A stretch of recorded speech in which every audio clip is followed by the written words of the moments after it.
In the year 711, the balance of power in Western Europe began to change forever. An army of Muslim warriors crossed the narrow waters between North Africa and the Iberian Peninsula. Their commander was a young general named Tariq ibn Ziyad. The Visigothic kingdom that ruled Spain was already weak from internal conflict, corruption, and civil war. Rival nobles fought each other for power while the kingdom slowly collapsed from within. When Tariq landed with his army, the Visigoths were not prepared for what was coming. Near the Battle of Guadalete, the Visigothic king was defeated. After that victory, Muslim forces advanced rapidly across the Iberian Peninsula. City after city surrendered. Within only a few years, most of Spain had fallen under Muslim control. The new territory became known as Al-Andalus. But this was not the end of expansion. It was only the beginning. The Muslim armies continued northward beyond the Pyrenees Mountains, entering lands that are now part of southern France. At that time, Europe was deeply divided. The old Roman Empire in the west had already fallen centuries earlier. Powerful kingdoms constantly fought each other for territory and influence.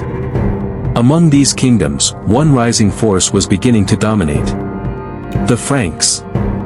The Frankish realm stretched across large parts of modern-day France and Western Europe. Their military strength was growing rapidly under a powerful leader named Charles Martel. Charles Martel was not officially a king. But in reality, he controlled the Frankish kingdom through military power and political influence. His name meant Charles the Hammer. And soon, Europe would learn why. Before the famous Battle of Poitiers, Muslim forces had already conducted raids and military campaigns deep into Frankish territory. In the year 721, an important Muslim advance toward the city of Toulouse ended in defeat. For a moment, it seemed that expansion into Frankish territory might stop. But the campaigns continued. Years later, a new and ambitious commander rose to power. His name was Abdul Rahman Al Ghafiqi. Unlike many previous leaders, Abdul Rahman was respected for both discipline and military skill. He reorganized the armies of Al-Andalus and prepared for another major campaign northward. His goal was not just raiding. He wanted dominance. By the year 732, a massive Muslim army crossed into Frankish lands once again. As the army advanced, fear spread across towns and villages. Many cities were unable to resist. Some surrendered immediately. Others were looted after resistance failed. The army moved toward one of the wealthiest religious centers in the region. The city of Tours. Tours was famous for its churches, treasures, and sacred sites. Rumors spread quickly across Europe that the Muslim army intended to seize its immense wealth. Panic followed. The Frankish nobles realized that this invasion was unlike the smaller raids before it. This was a major military expedition. And if the Franks failed to stop it, the road deeper into Europe could open. Charles Martel understood the danger immediately. Unlike many rulers of his time, he was patient and highly strategic. He did not rush recklessly into battle. Instead, he carefully gathered forces from across the Frankish territories. Veteran warriors marched from different regions to join him. Many were hardened infantry soldiers trained for brutal close combat.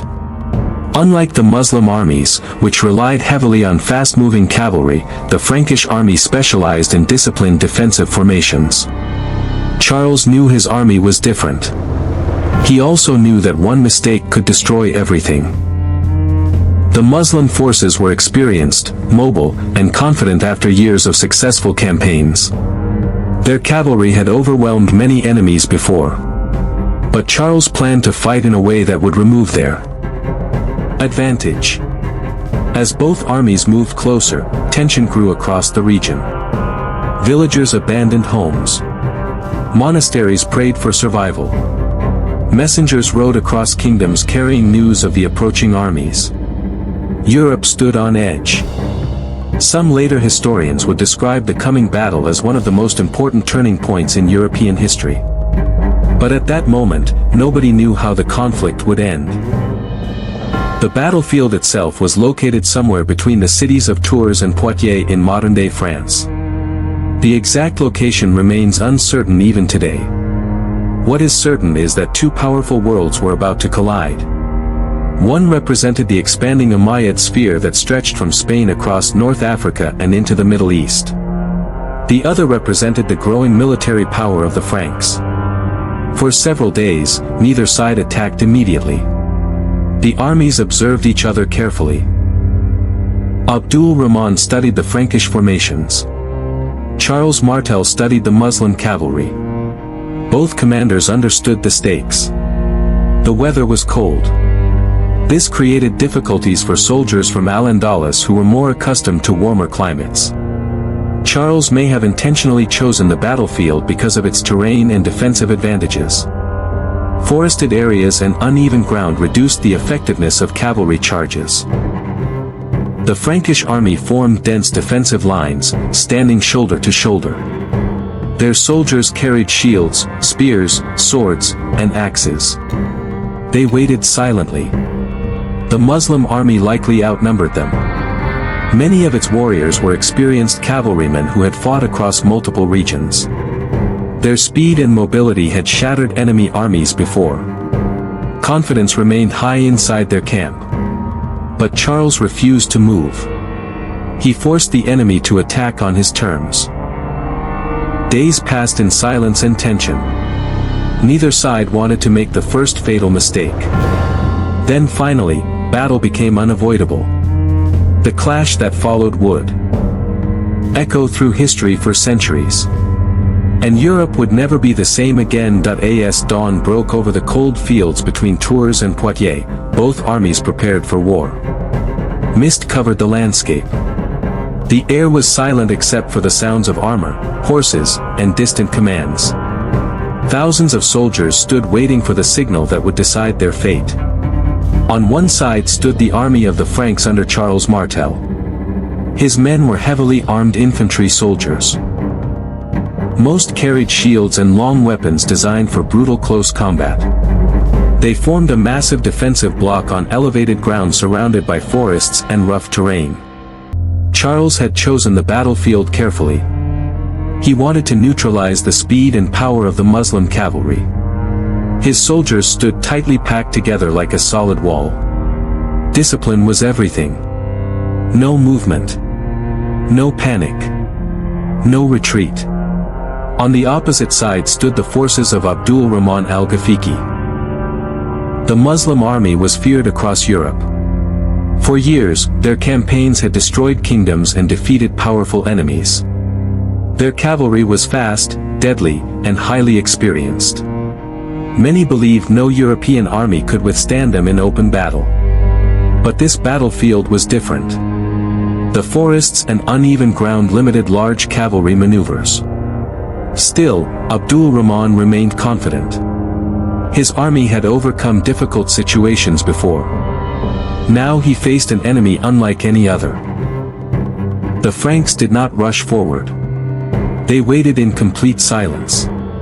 Charles Martel understood that impatience could destroy his army. He wanted the Muslim forces to exhaust themselves attacking a defensive position. Hours passed before the first major assault began. Then suddenly, the battlefield exploded into violence. Muslim cavalry charged toward the Frankish lines. The sound of galloping horses thundered across the field. War cries echoed through the cold air. The cavalry attacked repeatedly, attempting to break the Frankish formation. But the Frankish infantry held their ground. Their shield wall absorbed the attacks. Spears struck horses. Axes crashed against armored riders. The Franks fought like an immovable fortress. Again and again, cavalry charges slammed into the Frankish lines.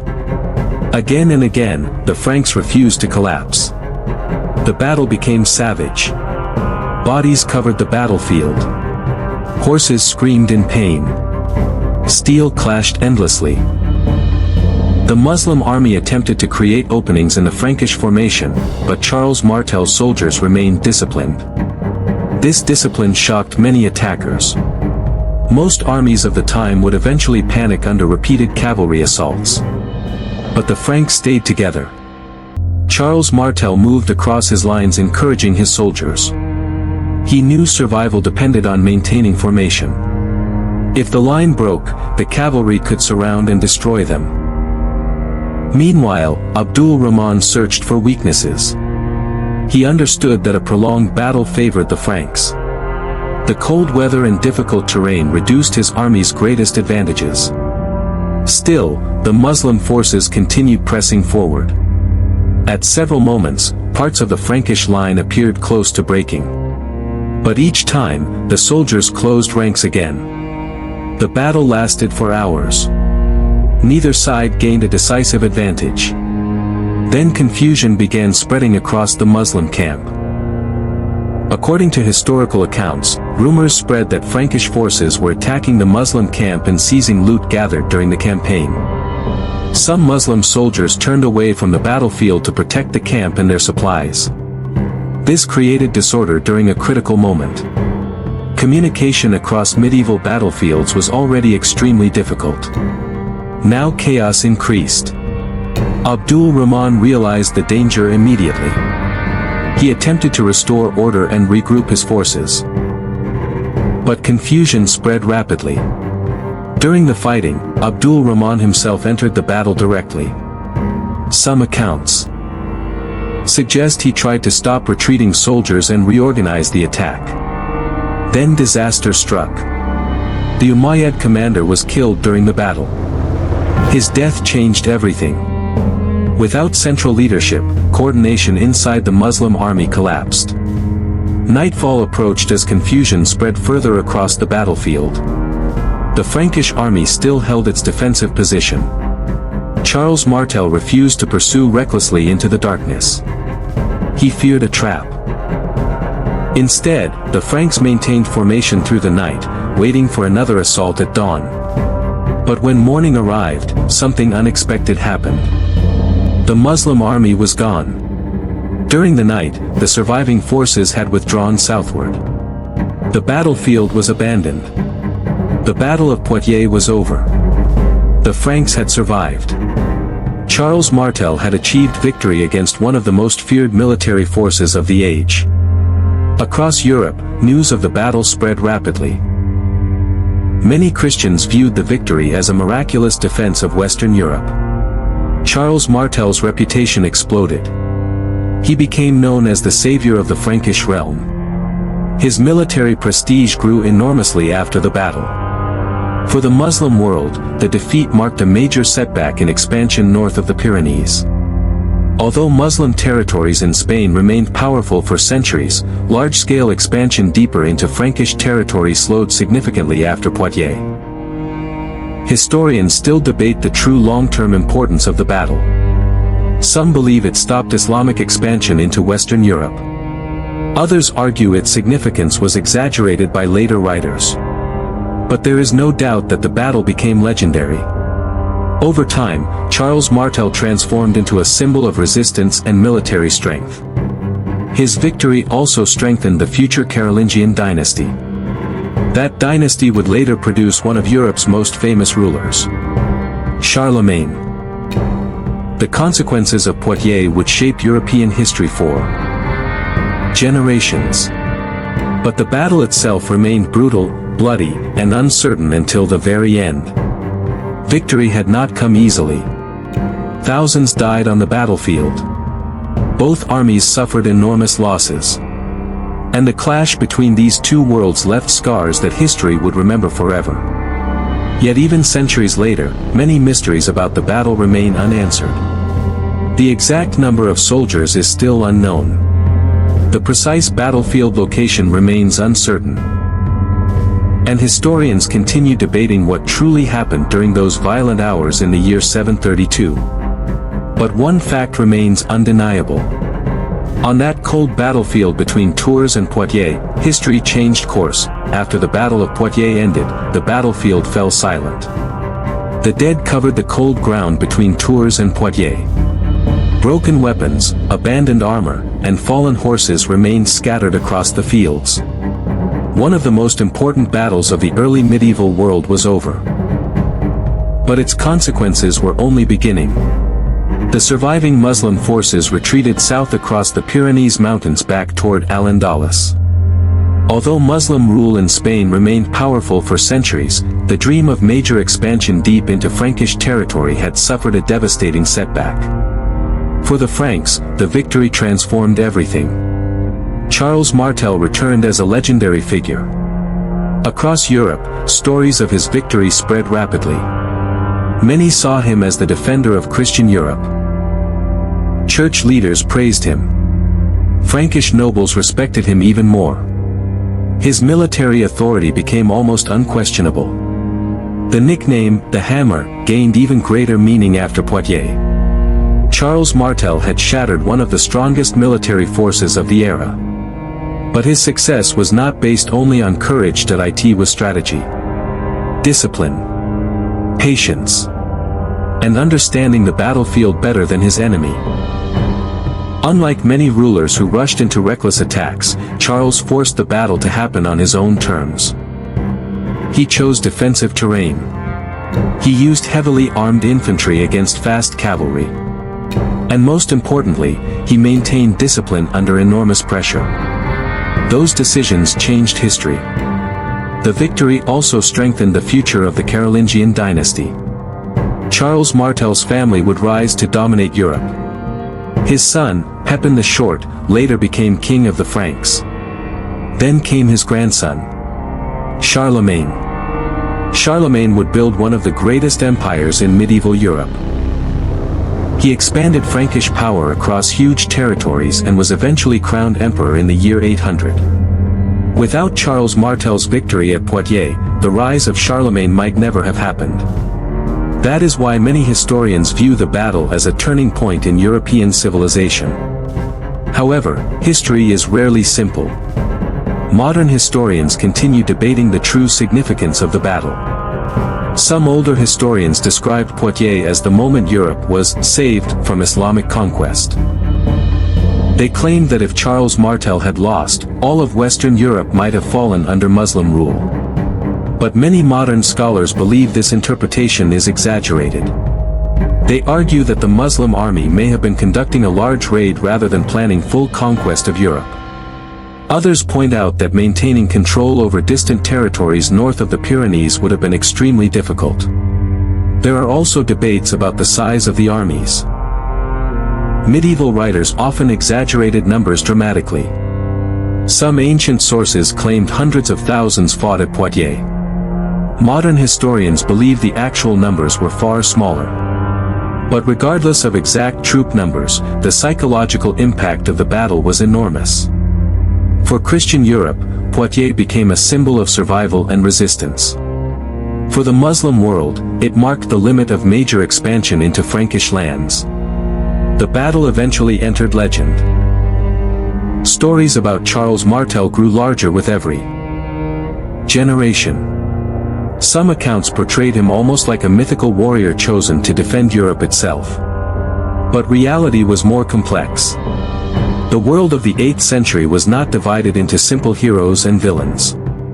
Both sides were shaped by politics, ambition, religion, and survival. The Muslim world during this period was one of the most advanced civilizations on earth.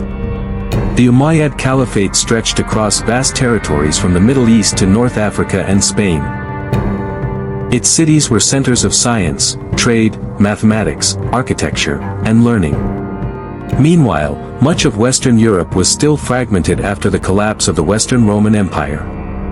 The clash at Poitiers was not just a military confrontation. It was also a meeting between two expanding worlds. And for centuries afterward, interactions between Christian Europe and the Muslim world would continue through war, trade, diplomacy, and cultural exchange. Even today, the Battle of Poitiers remains controversial. Some political groups attempt to use the battle as a modern symbol in conflicts about religion and identity. But historians warn against oversimplifying the past. The real history is far more complicated than propaganda or myth. What happened in 732 was not simply a battle between good and evil.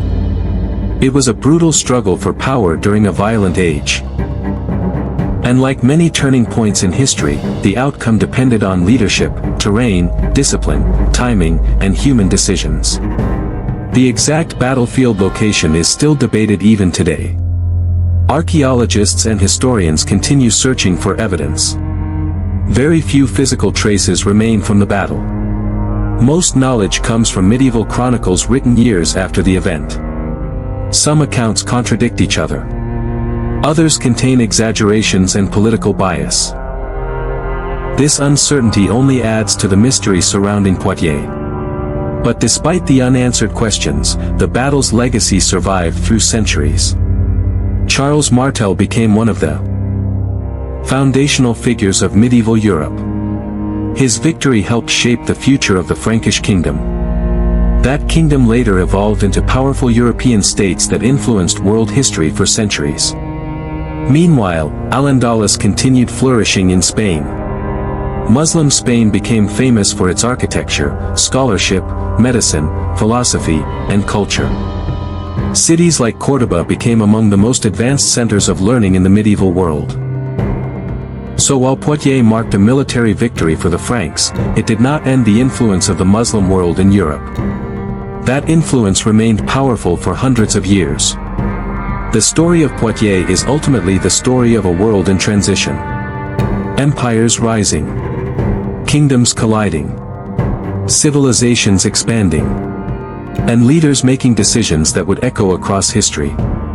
On a cold battlefield in the year 732, two armies met in one of the most famous clashes of the medieval age. When the fighting ended, Europe's future had changed forever. And the name Charles Martel entered history. The hammer.